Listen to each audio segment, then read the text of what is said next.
చెప్పారో అవి అప్పుడు మనకి గుర్తుండిపోతాయి. స్కూల్లో చెప్పినటువంటివి ఇంటికి వెళ్ళి చదివినటువంటి విద్యార్థులు మంచి మార్కులు తెచ్చుకుంటారు. నిన్న రిజల్ట్స్ వచ్చినాయి, మీకు తెలుసు కదా. ప్రార్థన చేయండి రిజల్ట్స్ కోసం అని. రిజల్ట్స్లో చాలామంది మంచి మార్కులు వచ్చిన వాళ్ళు ఉన్నారు, కొంతమంది ఇబ్బంది పడ్డ వాళ్ళు కూడా ఉన్నారు.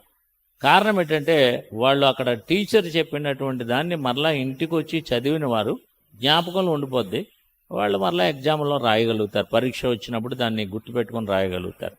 ఇంకా టీచర్ చెప్పిన తర్వాత దాన్ని వదిలిపెట్టేసి సరిగా వినకుండా ఆ ఇంటికి వచ్చిన పిదప హోంవర్క్ చేయకుండా ఉన్నవాళ్ళు తప్పనిసరిగా దాన్ని లాస్ అవుతూ ఉంటారు. ఇక అలాగే దేవుని వాక్యాన్ని మనం జాగ్రత్తగా వింటూ ఉన్నప్పుడు ఇంటికి వెళ్ళిన తర్వాత ఆ వాక్య భాగాలు మరలా చదవాలి. చదివితే దాని మీద హోంవర్క్ చేయాలి, చెప్పిన వాక్యం మీద. అలా చేస్తే మీరు తప్పనిసరిగా దాన్ని లోపలికి మన హృదయంలో జ్ఞాపకం ఉంటుందన్నమాట.